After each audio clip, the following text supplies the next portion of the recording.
Welcome, everybody. I am Jesse Mogul, and thank you for joining us on the American Contingency Podcast. We are a united nationwide community of steadfast Americans ready for any challenge that comes our way. We inform, equip, and train so you can prepare, respond, and recover from any man-made or natural disaster or situation. And once again, we are bringing an amazing guest to you all today. He is in charge of the state of Missouri. He is the South Regional Communications Coordinator. In his previous life before American Contingency, he's a former Marine, a retired law enforcement officer, and emergency manager. He handles the American Contingency South Regional Communications.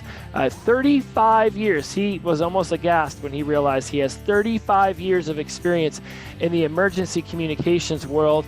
Over 100 natural disasters he's helped people through. He's been in countries all over the world doing this work. He is so happy, and I'm so excited to share Cecil Higgins with you today. Welcome to the show, Cecil. Well, glad to be here. This is excellent. And I was just telling you pre-microphone that I am not the best at writing the American Contingency stories about communications, because I run into a lot of, there's walkie-talkies and there's ham radios. So we've got a lot to talk about on that front. But my opening question for everybody who comes on the show who is associated with the American Contingency is, what got you involved in American Contingency? Well, I've been looking for something that was just basically non-existent out there for a long time. And I happened upon Mike Glover's podcast about American Contingency. And I got to listen to that. And that's actually what guided me to American Contingency. Then when I started looking at it and checked everything out, I thought, yeah, this is where I want to be. Are you the first person who did not first find the Get Off the Bench video in order to get involved with American Contingency? Actually, I guess I am, because I didn't see that one until everybody was telling me about it, and I went back and watched it. What got me going was when Mike was talking about American Contingency and what they were doing. It just happened. I happened upon a podcast of his. I've watched Mike for a long time, but I missed that Get Off the Bench one, I guess. So I knew eventually I'd get somebody on the show who Get Off the Bench was not their first taste of it. So it was finding him on social media, hearing because he's done a couple podcasts before we launched this version of American Contingency, being involved in the way that you are now and helping with the emergency comms there, not just in Missouri, but in the entire South region. When you look at what originally inspired you to join, and then how you've been able to use your talents out here, in the real world experiences with American Contingency, where are you finding that you've been able to make the biggest difference? Well, the biggest difference has come from bringing what I know to those that I can contact in the South region and put that forward. And basically what that means in a nutshell is this, I know what it looks like to be in a disaster without any communications or getting any help. I know what that looks like. And I know how important that is. And helping around in the South region has actually been a blessing, because I've talked to many great AmCon members and helped them with figuring out what type of radio they need, or what type of antenna or coax, or just small things to help them get on the air and get them up and running. There's a lot behind the scenes that goes on. I know that, and when you're helping so many people, it's hard to be available to everybody like you'd like to be. But I take them as I get them and knock them down that way, help as much as I can. So. What are some, you mentioned pre-microphone before we hit record that you had been involved with that Joplin tornado. What's maybe the answer to this question, a specific example of when you, as Cecil Higgins, along with American Contingency, were able to provide support to a local community going through a natural or man-made disaster? Well, the first thing we want to do, in any disaster, you take care of your household first. Then you take care of your neighbors. But in a situation, if you want to go back to that particular disaster, we were already a radio community in Missouri, in that district. and we had already set up some radio teams to respond to any kind of disasters that happened in our district. And to be blunt, I'm watching the radar and I'm seeing these storms collide, and all of a sudden this ginormous white ball appears in the middle of this storm on my radar. And I knew then this is a major tornado and a major hit.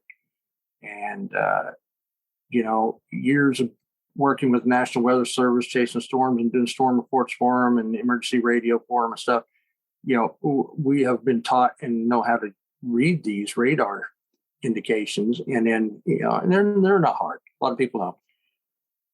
But once we got down there, I'll put it this way. Once we got down there, we were down there for 11 days. And we had ham radio with everyone because FEMA brought down a $2.5 million communications trailer. It didn't work. Ham radio was the only communications for 11 days.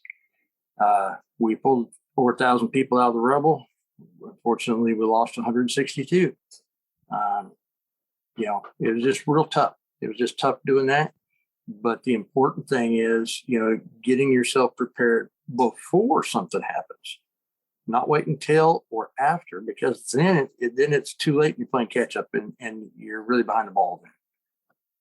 Yeah, I mean, there's so much to do to prepare for a natural disaster, man-made disaster. And then even in the aftermath, you can look around and see that you're not as prepared as you'd prefer to be. What is AmCon doing to work with the local communities and organizations there in Missouri and the South to build up resiliency and to build up preparedness within the community? Well, what I like about AmCon is they have a lot of information available online. So it's easy for me to direct people who are asking questions to things like what's it called, the SOI, the operating manual that we have. We can direct them to videos. We can direct them to different things on our website. But the biggest thing is the personal information exchange between myself and those who are coming on board and those who are already on board. And since I am comms, I have to talk primarily toward comms. But as far as American contingency, we've gotten people interested in talking among themselves and in talking to the regions above them a lot more than they were before I came on. And that's an AmCon wide move to do that. And it's so important because, getting folks involved with communications, one, lets them learn that they've got neighbors they didn't know they had. Yes. So allowing, AmCon really works well at bringing communities together just by the design that it has. And then the people, there are so many good people working for American Contingency. It's hard to say, just the South region. I mean, AmCon does a great job organization-wide to connect people, to give them the kind of training or information, or tell them who they can talk to get that information than any organization I've ever seen. And I've seen a lot of government agencies, and AmCon does this much better than anything I've seen. Is AmCon focused on tailoring its approach there in the South and even specifically to Missouri, since that's where you live? We know that there's a lot of unique needs that they might have in the South compared to the Pacific Northwest, the Southwest, or the Northeast, or even in the Midwest states. What are some ways that you've been able to tailor along with AmCon to the specific needs of your community and state? Well, each area has got their own challenges. Northwest and Southwest, you got a mountain range somewhere in there in the middle. So, you got to worry about, if they're 10 miles away, they may have to take a 50-mile long road to get to each other, and mountains being in the way. Now, in Missouri, we don't have that so much until you get down to the south part of Missouri. Then you have what they call the Ozark Mountain Range. It goes into Arkansas, Boston Mountains and stuff. But, as far as tailoring things to our specific region, it goes day by day because it depends on what the problem is we're having. Like today, perfect example, we have solar sunspots going on. We have solar weather going on. So, we try to teach operators, or radio operators, our net control stations and stuff, how to operate through those kind of difficulties. So when an emergency does happen, if something like this happens, then they're good. They can figure it out. Now, as far as tailoring to the region on the south, we try to make sure that we have our HF nets, our digital nets.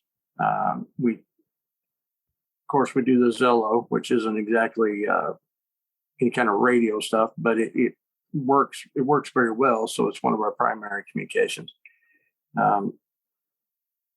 We set up days that we contact in the south, that these nets go. We set up communications between each other from time to time just to see. A lot of times I'll set up communications with Scott or someone down in Texas, and we'll see what our equipment is doing and see how it's performing under certain conditions. And I may not have answered your question fully, but it really does depend on the weather. It's crazy. Weather affects it. Solar weather affects it. Terrain affects it. So as you move around in our region, you're going to have to adjust your communications capabilities if you want to contact local people according to those specifications. And we try to teach that to all of our radio operators how to do that. You mentioned something that sparks my curiosity. Was it Scott down in Texas? Yes.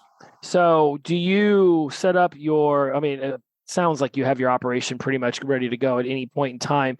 Whenever bad weather is coming into Missouri or into Texas around you all, do you specifically get on then to practice utilizing the equipment in these bad weather scenarios so that oh, wow, okay, when, bad storms are rolling through coming at my house, this stuff is still working? Because it sounds like you put a lot of practice into the preparation of knowing that your equipment is ready to go when you need it. Well, and that's important. That's the most important aspect of communications, is keeping your equipment current and keeping it operational. You need to know, do I have an antenna problem? And the funny thing is, the antenna, if you have a problem, it's going to be at the worst time possible. It happens almost every time. But as far as the question you asked, if we know that we have a severe storm coming in, we don't usually get on then, because we don't want to interfere with anything that might happen due to the storm. In other words, what I'm saying is, we can get on when there's storms going on around us, because like HF, you'll pick up those thunder crashes. I'll pick them up in Alabama. I'll pick them up in the East Coast and West Coast over my radio. You still have to work through those same scenarios. But the thing about it is, if we've got something coming up in our actual region, we don't try to get on the radio to practice, because if a tornado is spawned, or we have a straight line wind issue that wipes out, or we have a microburst that wipes out of town, which, I've seen that happen. You don't want people thinking that you're practicing when you're trying to call and give real information. I love that we're diving into this deeper. I know a lot of people within the AmCon community are already involved in ham radio operations. It's a big conversation. A lot of people have recently gone off and gotten their licenses and have posted them over on our Facebook group. When you talk with just the everyday average American Joe or Jane citizen who has no interest in learning ham radio operations, or at least it doesn't have an interest because they think it sounds super complicated, how do you talk to them about emergency communications if they don't have a ham radio operator's license or have any background with that? I mean, do walkie-talkies work? Do they have ones that will work across town? So if you're separated from your spouse or family members 15 miles away, you can be on a walkie-talkie. I mean, where is technology bringing emergency communications toward? That is $1 million question, and very huge. I'll start with this. You go to Walmart, you can get an FRS radio. You can get your ham radios that will do different frequencies and stuff. FRS radios are very low-powered radios. They're good for line of sight, which means basically pretty close to, if you can see it, that's about as far as you can talk to it. If you got any hills or anything in your way, you're probably not going to get out. The next thing up would be GMRS, which is General Mobile Radio Services. It requires a license. You can purchase that license for $35, good for 10 years, and does not require a test to get the license. You simply send your money in, they'll send you a license. The thing about those two are they are great for very local use. Okay. GMRS can, well, let me set it this way. FRS radios, you can't put up a repeater for. GMRS radios, you can put up a repeater. So you can extend your range quite a bit, depending on how high your antenna is for your GMRS setup. But you still can't talk to the next state. You still can't talk. If you're in the south part of the state, you're not going to talk to the north part of the state. Now, granted, there are some what they call linked repeater systems. Matter of fact, Missouri has built a robust one here after that tornado that you can link together and talk on 2 meters or 440, which is VHF, UHF for ham radio. You can talk statewide if you can link, but for the most part, no one can talk outside their state. That's where HF voice communications comes in. That's where the digital HF stuff comes in, because we can send messages over something like they call packet or FL Digi or JS8 call or WinLink or whatever. You can send it via radio signal outside of your disaster if you're in a disaster, and you can ask for help. Okay. Now, local wise, what you were talking about, yeah, those two, FRS and GMRS, are probably going to be the easiest local communications if you don't get a ham radio license. But if you get a ham radio license, you've got ham radio repeaters all around you in just about everywhere in the U.S. anyway. There are some places that don't have it, but for the most part, that is also a robust local system. Is usually VHF, UHF, ham communications as well. Man, you are a wealth of knowledge on this. I am so glad you're in AmCon. You mentioned the website earlier having a ton of information on it that you can always direct, potential new members or anybody with a question to, so they can, have it at their disposal anytime they need it. Our website has a lot of information on ham radio operations and such, doesn't it? Because of the, with fervor. I mean, really, people get excited talking about ham radio operations. Well, yeah, it does. And the wonderful thing is we have what they call a wiki that's set up by the AHRN side of AmCon, which is the American Contingency Ham Radio Network. That's what it stands for, AHRN. We have a wiki that talks a lot about all the communications and stuff and how we perform it. And, it has right now the SOI undergoing a makeover. It's an update is what it is. And it does now and will have, even if they change, it will have frequencies and stuff where we can be found in general operation if something happens and say we have a nationwide disaster or one that, impacts a good part of the nation or whatever. All of these frequencies will be in that SOI. And I recommend people go on there and print that off. And if you run radios, then you have that radio information in front of you. You don't have to worry about not having it because the internet's down now. And, they can listen to the practice nets, they can listen to everything, or they can join in. Everyone is welcome. Everyone is welcome. We don't turn anyone away, and don't feel like, oh, I'm new, so I don't know what I'm doing. Well, the only way you're going to learn is to get in there and do it. Mm-hmm. So by all means, jump in, feet first, get in those nets, start talking to people, get in that Zello net, get in whatever you've got. Yes, we are very open to teaching, right? If somebody, I say on one of my other podcasts, stand up, step forward, I'll call on you, it's your turn. That's very much an American contingency belief system as well. It's like, if you're willing, if you want to learn and you approach, we will be more than happy to teach. I completely agree. I've been an instructor for, oh my God, my age here, for almost 40 years in various different things, everything from law enforcement tactics to communications to ham radio to, you name it, firearm or whatever. My life has been in trying to further my community and the people around me in the betterment of their lives and how to keep it that way. Mm-hmm. So, at my age now, I'm retired. I can dedicate quite a bit of time to something like American Contingency, and I try to.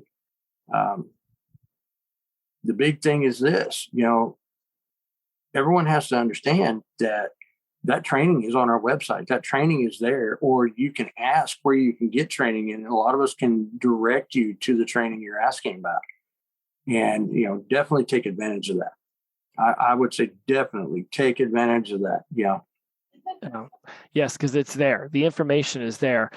Completely oddball question, but since we were talking about walkie-talkies earlier, there's a TV show I watch called Fear the Walking Dead, and they often have these really big walkie-talkies that they seem to be able to use and just magically talk to people that are 100 miles away. Is that really a thing? Are they using some sort of satellite? Is that what they're supposed to be trying to convince us? Is satellite communications via walkie-talkie really a thing? Because I asked for the random person who might be listening to this show, is like, but I see them on TV pulling out walkie-talkies and they talk to somebody who's so far away. Is that a real thing, or is that just Hollywood makeup? Yes and no. Yes, Hollywood makeup, and no, some of it is actually out there. There are walkie-talkies that have satellite communications built into them that you can access. A lot of the handheld walkie-talkies that you see out are obviously VHF, UHF short range, but there are a few that actually are high frequency HF that talk on the HF bands. Now they're low powered, so they would be what they call QRP. But they're talking 10 watts, 15 watts, and you can hook that antenna up to that handheld radio. It looks like a giant tree, and you really can talk states away. But you're also subject to propagation. You're subject to a lot of stuff. Atmospheric isolation. Yeah. So, you get into a lot of craziness. But is it possible to have a walkie-talkie that would do that? Yes, it is. Is it probable or likely? Not really. Yeah, kind of crazy. That's what I think too when I'm watching this, and I'm like, the timeline is this is about 17 years after the zombie apocalypse came. I'm like, I highly doubt they're still running around. Like, they all magically have 15 of these things that everybody's using. If somebody's interested in ham radio operations, what would be their buy-in for this? If they're looking to buy up the equipment just to get started as a novice? Well, just to get started, you can buy some of the Bofang handhelds or some of the other Retivas, or they call it Oshwan, but it starts with a W. You can buy some of those for as little as $20. Oh, okay. And have a programmable dual band handheld that you can get started. You could get a couple of those, and you and whoever else is in your household could do that. They could put up a simple little antenna outside on what they call a push-up pole, and they can connect that handheld into it and extend the range. For less than $150, they could actually be talking for a few miles away. Probably 5 to 8. And if they're in a real flat country, maybe up to 12 on handheld alone, just by doing that. That's pretty spectacular, because if somebody lives, if they're in a smaller community, or their kid's school isn't too far away and their workplace, you start talking 12 miles, that can be a pretty good distance for some people who might work close to home, kids are close to home. Like, that's a lot of communication opportunities for that short range that could actually be very beneficial, post or pre or during storms. Yeah, well, for an example, I can say here in my home, and I live near a lake, Pontier Lake in Missouri, and Springfield, Missouri is 54 miles away. And the way the repeaters are set up, I can get into the repeaters with my handheld and talk to people in Arkansas. And, I'm up in middle Missouri. Well, that's because a robust system has been built. Starting out, you're obviously not going to have that. But what they need to understand, and here's some of the advantages to the ham radio side of this versus just the FRS, GMRS side. With ham radio, there's likely repeaters set up in your area that you're going to be able to hit. And that extends your mileage, exponentially. Like I said, they're 54 miles away from my home, and I can talk to them like you and I are talking on this on my radio, my handheld radio at 5 watts. because the antenna is way up the tower and everything else, so it's no problem. It's up high enough that it becomes what they call line of sight to the radio. It's been brought above all the hills and the trees and the buildings and everything else. Now, that's the plus for the ham radio side, one of many, I would say. I have a GMRS license. I have the amateur extra license, which is the highest license you can get for amateur radio. And the reason I have both is because it's a toolbox. You reach into it, you get the tool you need for the moment. Well, that tool's not working, so I need to revert to this other tool. I won't tell anyone. A lot of people will say, okay, well, that's internet based and you can't depend on that or anything else. Well, to be honest, you can't depend on very much of anything as a 100% for sure thing. Some things get up into 90%, which makes them obviously a better tool. But bottom line, the more tools you got in your toolbox, as far as, okay, I've got GMRS, I've got DMR, which is internet based, like I was saying. A lot of people say, well, I don't want internet based. Well, put it in your toolbox. If you need it and it works, then it's there. But if it don't work, you move on to the next thing it does. Being a Marine, I've heard this, all my life since then too. But, I don't know what branch of service or whatever brought it on. But, the old saying, 2 is 1, 1 is none.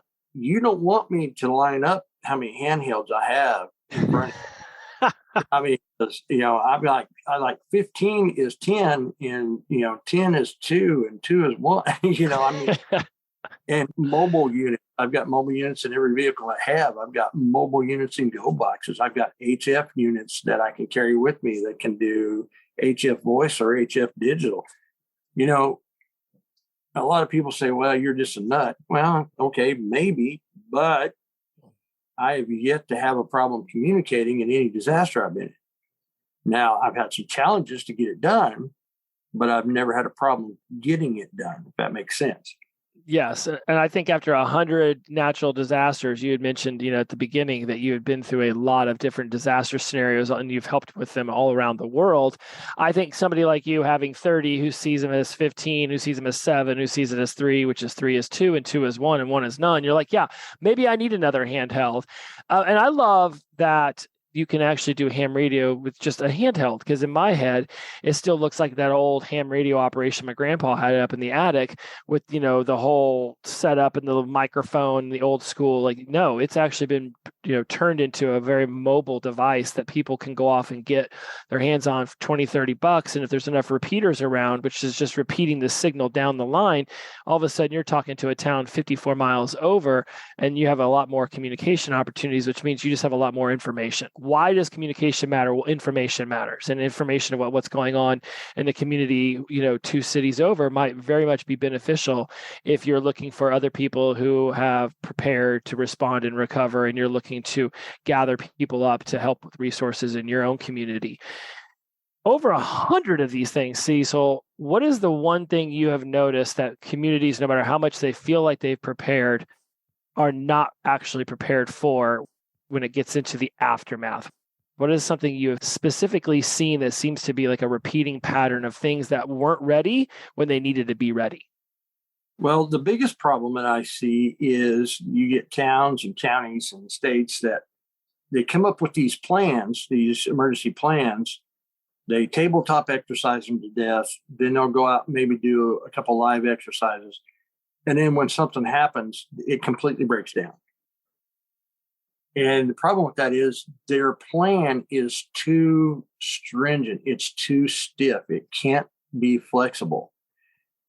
The best plan is to generally cover the ideal, what you need to do. And then if something happens, you adapt that plan to suit the circumstances you're in to make it work.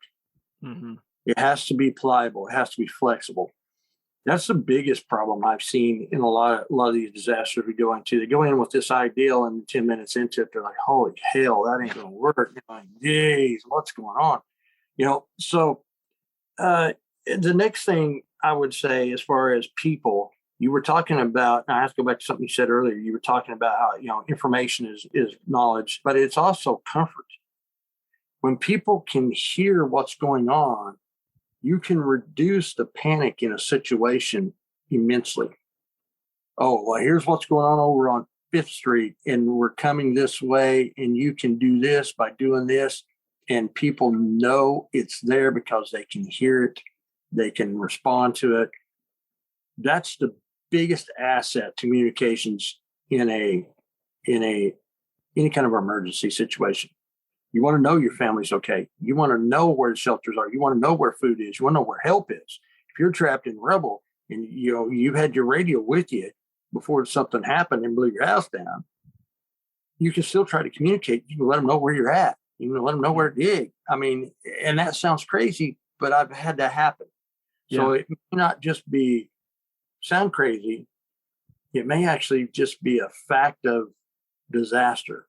Yeah. The better you prepare yourself, the better off you are, but don't put a plan in that's so stringent that you can't be flexible.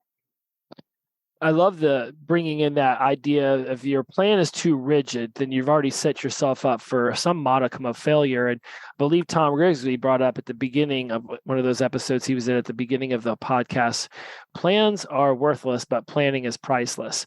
This idea, you've got to have a plan that you can flex from. But if your plan is so rigid that as soon as something gets in the way that is unforeseen, which a tornado comes and wipes out a city, there's going to be a lot of unforeseen there. So you want to have some flexibility built into the plan. And that clearly is something that you have noticed as a pattern with communities for building out a plan, but the rigidity, the lack of flexibility has caused them a lot of hurdles when it came to execution of that plan. Well, agreed. And, my biggest complaint would be responses to hurricanes. Okay. We usually have a decent amount of notice, certainly, that a hurricane is on its way. Now, we may not know exactly where it's going to hit till the day before, and I understand that. But it seems to me that so many of our cities and hurricane possible coastline don't really prepare their citizens enough to know how to get out. And I was in Katrina. I'll tell you right up front. You want to talk about the picture of a fiasco. Katrina was most certainly that.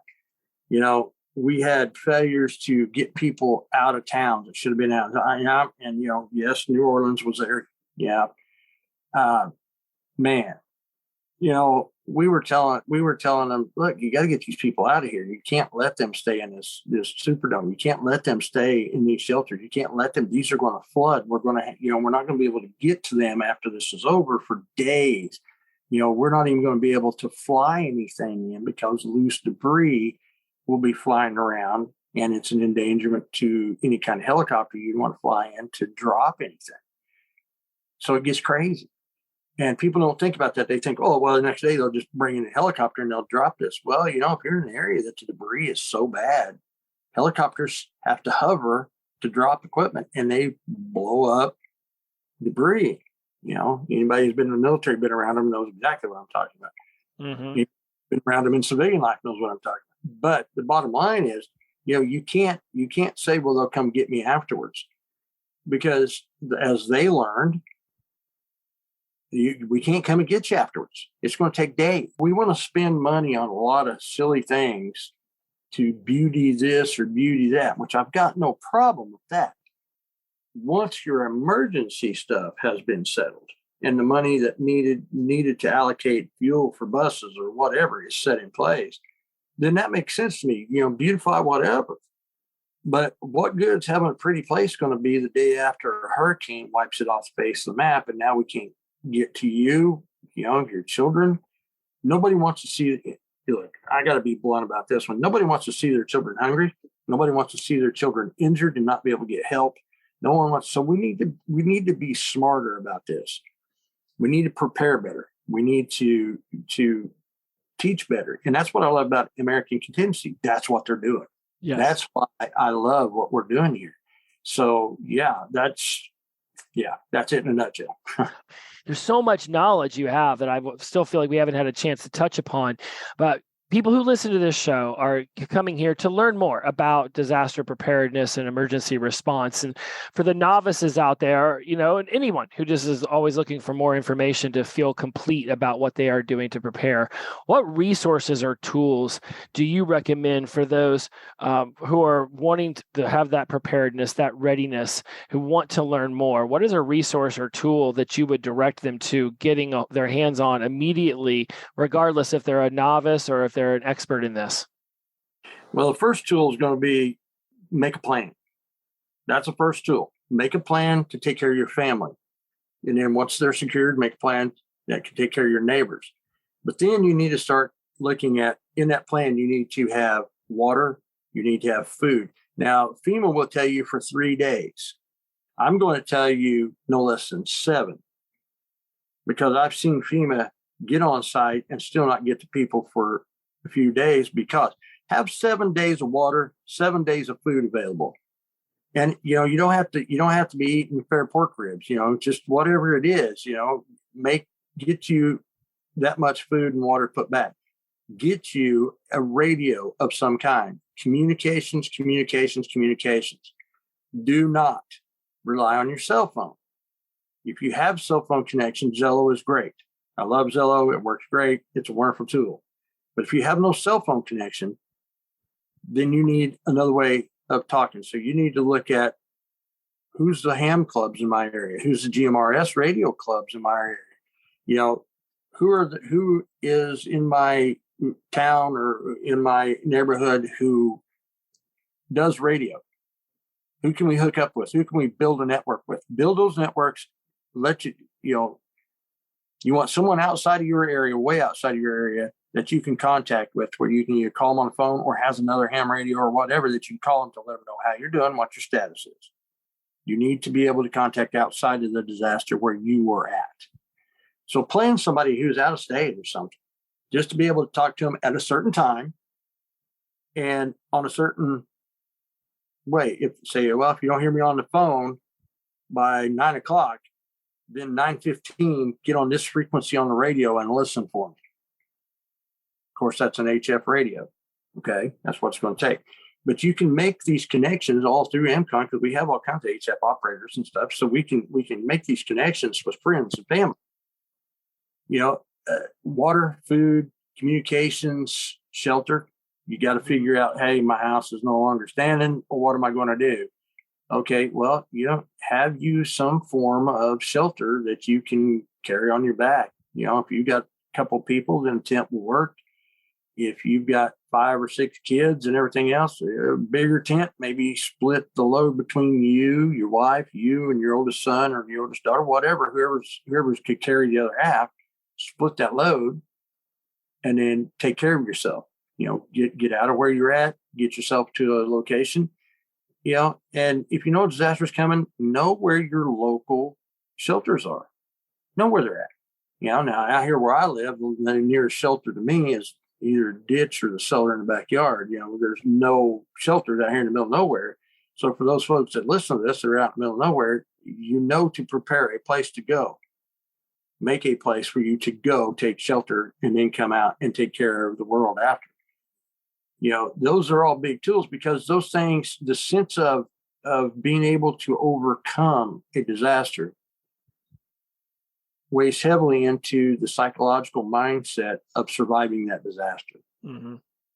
You're preparing yourself, you're preparing your mind to come out and prevail in harsh situations. And your mental mindset is every bit as important as your physical. So, yeah, that's what I would say. Those are the main tools you're going to need to get through a disaster. I love it. That's a great list for people to start off with. Water and food for 7 days. I love bringing up the radio. I know I have a hand crank one, so it doesn't rely upon batteries, because I know that's important. You had mentioned that somewhere during this podcast, people having a radio, there's a certain amount of comfort. And I remember as a kid, back when, AM, FM transistor radios were in every single house, is being downstairs in the basement listening to the radio about the tornado that was going through the town, and just being comforted just knowing that there was a voice outside of this little basement room that we were all in that just could give us information so we knew where the tornadoes were and what was going on. So I know if that was a tremendous amount of comfort as an 8-year-old, I could only imagine how much it would still be a comfort. We've discussed Zello again, ham radios. You mentioned that you can get into that with $20-$30 and be able to get something that with the right repeater in your environment, next thing you know, you're getting many miles away. So there's lots of opportunities for people to be able to get in to this preparedness game with minimal financial investment right out the gate. When we talked to Kevin out and he had discussed having some items that it took him years to get into his arsenal, but now he's very happy that he's got, the freeze dryer or the really amazing generator. This podcast can reach the whole country, at least via the internet, as long as that's up. You have an opportunity to share your message to anyone who's listening right now. This is my megaphone question. What is a message that you would want the country to hear from you, Cecil, about your experiences with AmCon or just disaster preparedness in general? Well, disaster preparedness in general is a never-ending preparation. You have to cycle in new food for old food and such as that, new water for old water, such as that. Get you something that you can listen to. My main message would be this: no matter what, network. In other words, make sure that there's somebody else besides you that you can talk to, that you can get involved with, that you can work with, start a local team, start a local chapter, whatever. Move your way up, learn to talk to the people outside of where you're at. Learn, take advantage of every training thing that we have available in AmCon or other places. There's other places that have plenty of training as well. You can never have too much of that. You take what you can use and the rest leave behind, but do it. Make sure you have a plan. Absolutely have a plan. Have some kind of battery, solar, crank charge radio that you can listen. If nothing else, you can hear what's going on. You can find out different information. Even if you can't, it doesn't transmit. But make sure, get yourself in a position where you can have a transmitter. The biggest thing about communications, and I have to harp on that because that's pretty much what I do. The rest of the stuff, there's a lot of people who do it, and I'm sure you'll be interviewing plenty. Communications is your way to let the world know you're alive. Mm-hmm. It's a way to learn what the world is doing around you. It's a way to learn what storms or what part of the world's coming toward you so you can prepare to do whatever you need to do in that case. The bottom line is food will sustain you, water will sustain you. Panic can set in easily if you don't have a way to have information coming into you. That is the biggest asset to a radio. Your talent lies in that emergency communications. When we had Denny G on a few episodes ago, he talked about how the beautiful thing about American Contingency is that you don't have to be a quote unquote expert in all 12 categories, that each of us brings a specific level of talent and skill and mastery to the categories. And when you get involved in our American Contingency Network and you're on the website and you're involved with your local and your city and your state chapters and your regionals, that you learn more about what other people are bringing. And you're able to learn from them, but at the same time, utilize them in these situations. It's been absolutely fantastic having you come on and share your wealth of knowledge about the emergency communications. I just can't thank you enough, Cecil, for spending your time with me today and sharing with the rest of the American Contingency community your knowledge on emergency communications and just how much they can actually get involved. It's been fantastic having you here. Oh, well, thanks for having me aboard. Any way I can help, feel free. I mean, if you decide you want to do something, communications directly related, let me know. We'll figure something out. We will. Great. Yeah, this has been great. I appreciate you having me on. I really do. Again, just the pleasure's all mine. I will make sure that I let Denny G know that I've spoken with Cecil Higgins, an emergency communications expert. Over 100 places you have helped through emergency disaster responses. It's, whether it's the retired law enforcement, the former Marine in you, it's just such a blessing to have you in the AmCon community. You just keep doing amazing work. I have no doubt this will not be the last time that we come across each other. I look forward to the next time we have a chance to hop on a microphone and share with one another. Well, I appreciate that, but I'll tell you what you're doing here is just as important as anything I could do. So thank you for taking the time to get this stuff out there to folks who need it. We appreciate what you do. So thank you. AmCon, baby. Together, we achieve more. We like to say that we cover all of the categories in our own way. And it's awesome being on the same team with you, Cecil. So if you want to be a part of the American Contingency Network, all you need to do is jump over to AmericanContingency.com, become a member. We have a wealth of knowledge, not just on emergency communications and ham radio operations, but we have a ton of trainings. We have a ton of people who are involved in our network who are ready to assist you where you need to grow and evolve so that you can be prepared to respond and recover. That's it, my friends. It has been a blessing to have you here for another 30 minutes or a little bit more. Cecil and I really got into it today. You absolutely are more prepared to bring a little bit more certainty into an uncertain world. So when you're ready to build the skills, the network, and the confidence to be ready for whatever comes next, join us at AmericanContingency.com. I'll talk to you next time. Bye-bye.